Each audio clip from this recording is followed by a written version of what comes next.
Right, so now I'm going to give you all a bit of audience training. And not that I'm criticising you as an audience, you know, I'm feeling the love, you've been fantastic so far, but I think you can be even better. So, we're going to go through something which, you know, hopefully you can take to all the shows that you're going to be seeing in Edinburgh. It's the 4 stages of poetry applause. Okay, so it's a bit of audience participation here. We've got stage 1, which I'm hoping not to hear for. We've only got 2 acts left. Not to hear for our next 2 acts.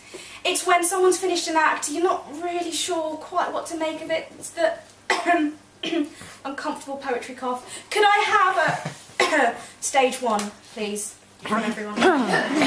Good, okay. Right, stage 2. It's getting a bit better. You definitely know you've just listened to a performance. You're not entirely sure if it ended or what it was. It's the confused poetry clap. Yeah, good. Okay, you all look confused as well, so that really worked. Okay. 3, general appreciation. You've been doing this. This is the stage we're at. I'm going to try and take us to the next level after this. But can we have some general appreciation? Yes. Right, stage 4. Stage 4. Get ready for this. Okay, I hope you've had your coffee today. Rapture. Right? So I want rapture. Yes. Not rapture. No, please, no one rapture. Rapture. So I want whooping. I want hollering. I want just so much excitement. Absolute rapture. Can we have some rapture, everyone? Okay.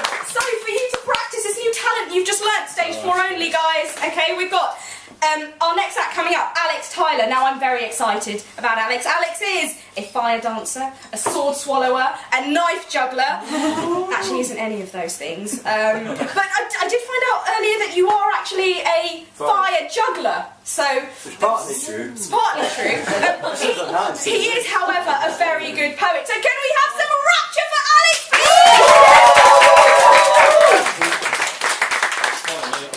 Can you sit down? Right, I'll just get on with it. My name's Alex and I'm from Peterborough, and this one is about Peterborough. Take it as you will, some of you may not be with me on this, but we'll see. This is kind of John Cooper Clarke meets Stanley Bagshaw, so this should be quite good. I'll tell you once and I'll tell you thorough. You don't want to go to Peterborough. Going back myself, I noticed it was shit. They'll do up the car park, but not the rest of it. There used to be a post office, but it ain't there no more. Instead we've got an IKEA distribution centre, but no bloody store. They've constructed a fountain in town square, but keep having to dig it up for regular repair. Part of the city has been built on a bog. What were they thinking? Preliminary reports say the bastard's now sinking. It's got a cathedral, that's pretty alright. You should have seen it when it was on fire though, that was quite a sight. Getting there is simple when you take the train, but when you pull into the station you think, what the fuck am I here again? But yeah, that's that.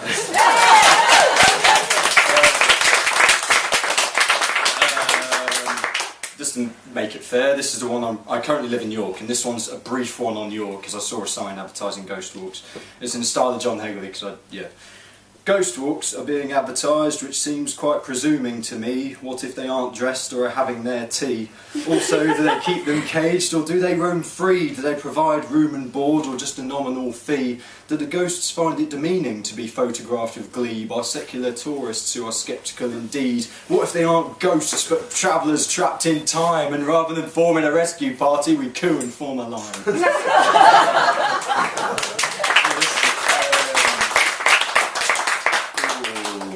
I've not actually planned this, so there we go, we'll do this one. It's called For What It's Worth, and it's about my childhood.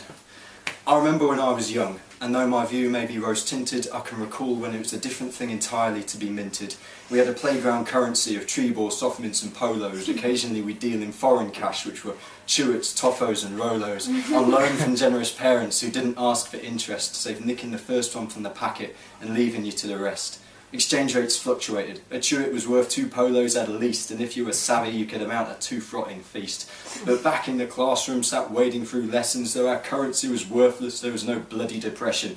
There were no savings accounts, not of a 6-year-old's patience. Those sweet and light memories are not subject to inflation. Right, well, 2 more, and I'll do this one, because it doesn't actually make any sense, I just thought it would be fun to write. about this, and it's called About a Magician. And it rhymes, as you may have seen. I've got a little thing going. There was once a magician upon a stage, and night after night he did amaze many a rowdy crowd who would ooh and ah, though truthfully this was aided by the free bar. He would pull rabbits from hats, escape unharmed from nefarious traps. He would do that bit with the steel rings and juggle and conjure all kinds of things. But this story is not about his tricks and magic, it is regarding his end, most mysterious and tragic. One night on stage, out of the blue, he asked for a volunteer or two to aid in a trick which he exclaimed with glee was said to be banned, for it's quite risky. He picked two members who shuffled to the front, a pretty young girl and a miserable man. Once upon stage and able to abscond, the maniacal magician began waving his wand, and with a final flick and a grin on his face, the magician disappeared without a trace. The pair on stage looked impressed, as did the audience, who jeered and expressed their gratitude at having seen such a show. So they filed out, as it was time to go, but it's been 6 months since that fateful night, and the cunning magician remains out of sight.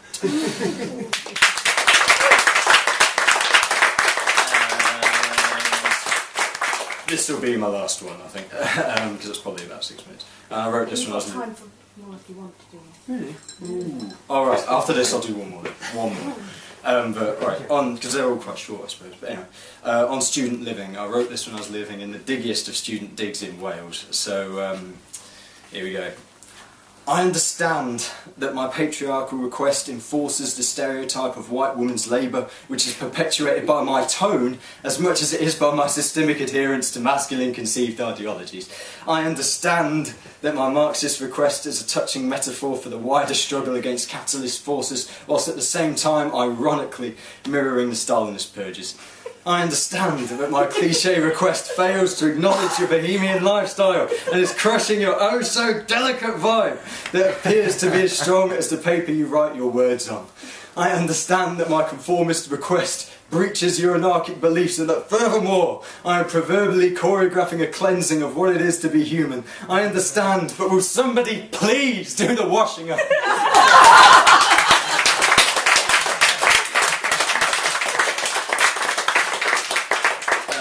And this is my last one because you're supposed to do something a little bit arty and different when you're at the Fringe, and I wrote, this is more a train of thought really, and it's called Bored As, and I was just sat in my room when I wrote this.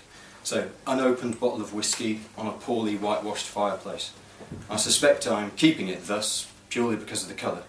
Something closed and neat in a room that is blithering with mess, inflatable furniture and clothes. If I open it, I imagine my room will invert.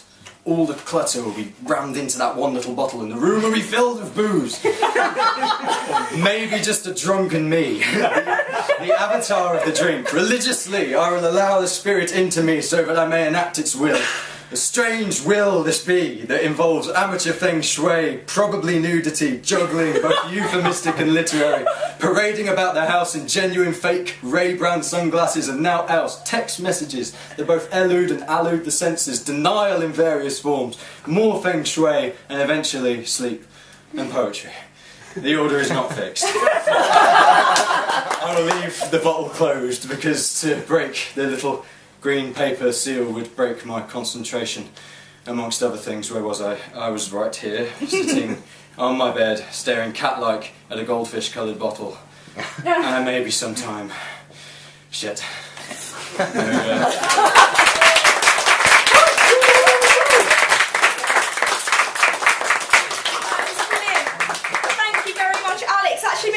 Since Alex has performed with us, so oh sorry. Good watch rugby match. Thank you so much. And, Sorry.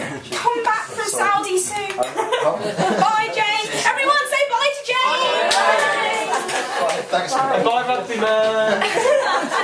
James' father. James isn't leaving us because he doesn't like the next act. Well, at least I hope it's not because he doesn't like the next act. Because our next act is a real treat for you. Gentleman called Tom Fox.